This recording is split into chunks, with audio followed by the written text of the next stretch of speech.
this is a good time, and want you to understand the 40,000 feet view of what makes all of you so special.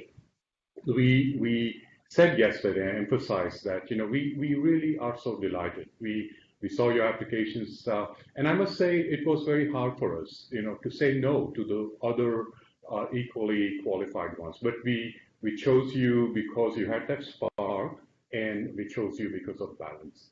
And we have tried, and I feel like a wedding planner actually.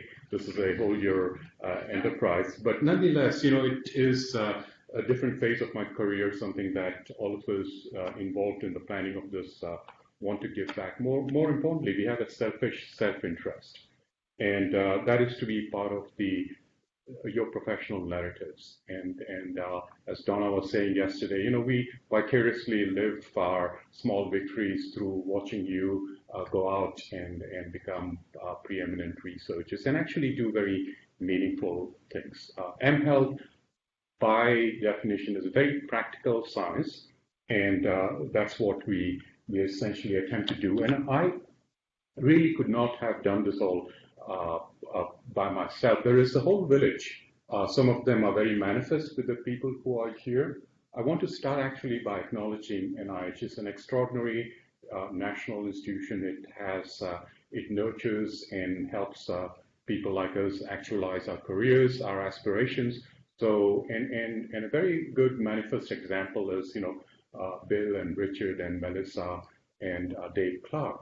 And these are people who we don't see, and I have a special appreciation. The people like the deans, they work in the background, but they are the glue that makes all these things happen. They are the connectors.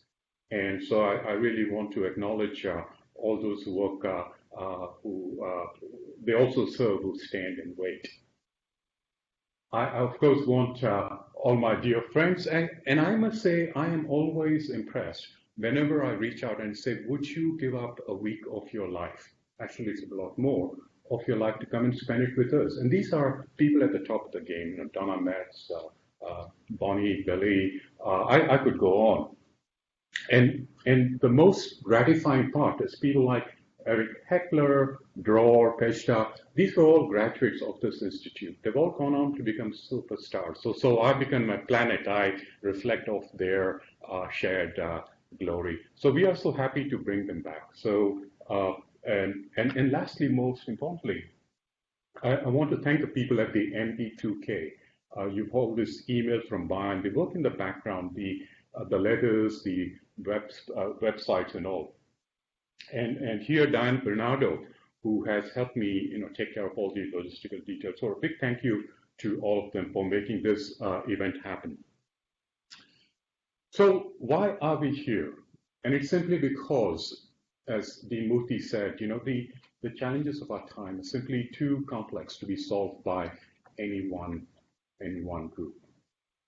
The problems are multidimensional. We need people, we need creative people who can think outside the box. And each of you, in your own way, has shown the courage. And I say it takes a lot of courage to stand in the interstices between specialties and discipline. Because when you enter that space, you say, I don't know, I want to learn. And that takes a lot of courage, because you have your deep disciplinary expertise, and yet you step out into a field and say, I don't know, and I want to learn. And society needs it, and universities need them. Unfortunately, our universities are still rooted in that 19th century model of departments. And that is a big challenge, because universities are always asked, what is your role in societal good? We are like this shining thing on top of the hill. And we work beautifully in silos. We worship inside of our disciplinary purity.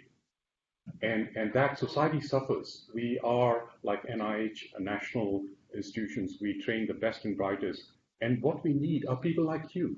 We need the people who are able to go beyond their disciplines to connect.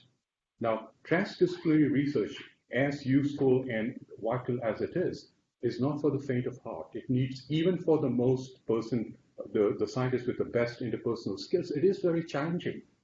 And that is essentially what this institute in many ways hopes to accomplish. I borrow the concept, IBM's concept of the T-shaped person. These are people with very deep disciplinary expertise, and they also have these very cross-domain skills and attitudes. Places, work groups, these are all social organizations. And you have to work with people, you have to be able to connect. So what we hope to do in the coming days is we take your depth of learning and maybe add a deeper dimension to it. At the same time, we will be focusing through all our networking on these cross-domain skills and attitudes. As I mentioned to you yesterday, it's very hard. I've become a transdisciplinary researcher over 15, 20 years. We are forcing that into 5 days. So there will be phases when you will feel exhausted. And we recognize that. And so what we have done is essentially created 5 teams.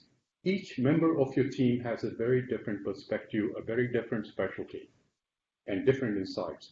And these teams come together and you will identify a problem and you will solve it. Our model that we follow is kind of a bit of blended learning where you are exposed to thought leaders in the field who will come and give you some, oversights into what is happening, some cutting edge ways of looking at things. But the most important work really happens in the groups. There is not so much of emphasis on classroom teaching, but it's the group, that group dynamics, the group interactions where you come together and solve a problem in 5 days. Now, this, and I've said that in the introduction to you, and Dror accused me of being very, going to a very dark place, but that is what happens here. It wasn't an accusation. Pardon me?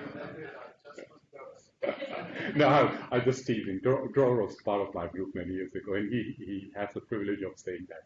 But it's true because one of the things we see as faculty is that coming together as a group is very unnerving. Suddenly you have to throw up, these concepts, these disciplinary anchors, and the first few days, the pre-meetings and the first few days is all this forming and storming. You're exchanging ideas, you're being denied, your disciplinary perspectives are being diminished by others. It's all there, and it's that tensions that come up. And that's why we have 2 seasoned veterans, who will be your mentors, helping you move along. Now that takes place, Monday and Tuesday, usually around Wednesday, you'll see this norming. You come together as a team. That I goes away and that we emerges. You enjoy, after that glass of wine, you find, this person is really very interesting. And they're not as cynical as their comments seem to be. And then you start coming together as a group. And this is when it falls. And the best part is Thursday evening and Friday. That's when you all come together and you come up with this very creative solution that you will come back and present to us. Now, there are some deliverables, and this is funded by the NIH. And certainly, there will be on Wednesday evening a report back. And most importantly, and I have to emphasize this, there are evaluations. This is not an institute, we just fly you in, do it, and send you home. It is anchored to a logic model. It is evaluated in a very systematic way at many different levels, and it's done by Mark Hansen is around. So Mark is from our School of Education. So we have a logic model. We depend on your evaluations. You're only 29 this year, and we depend on each one of you to give your evaluations, honest evaluations. We set a very high bar for this meeting. You are also exceptionally qualified, so we get a ceiling effect. And yet, we want to push ourselves. We want to kind of move the needle, and you will let us know. We want this to be like no other meeting you have gone to. You come away from it saying, wow, this was 6-7 days well invested.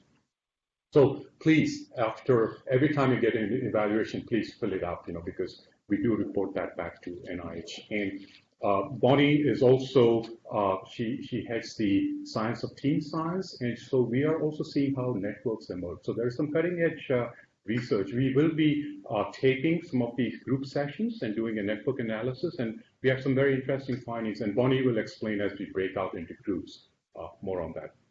Now, the fun part of it is a capstone, which takes place on Friday. Each team has 10 minutes. And you have 10 slides, and all of you take turns. And we enjoy it because teams get very creative. They really go all Hollywood on us. They do, there's drama, there is passion, there is tears, but it's all there. You have to wait till Friday Friday afternoon. Yeah. Yes. And that we turn it into a proposal in about a month. We begin with a proposal, a 3-page one. Like I emphasized yesterday, it's not so much about catching fish or getting a grant. It's about fishing. It's learning to fish, learning to be a bit better at fishing. The process is very important. How do you do team science? You'll go back to your universities and hopefully use some of these new skills to achieve just that. Now, we begin with health behaviors, not because OBSSR has sponsored this, but if you look at it, smoking, overeating, lack of physical activity is actually are linked to most of the chronic health diseases that we have.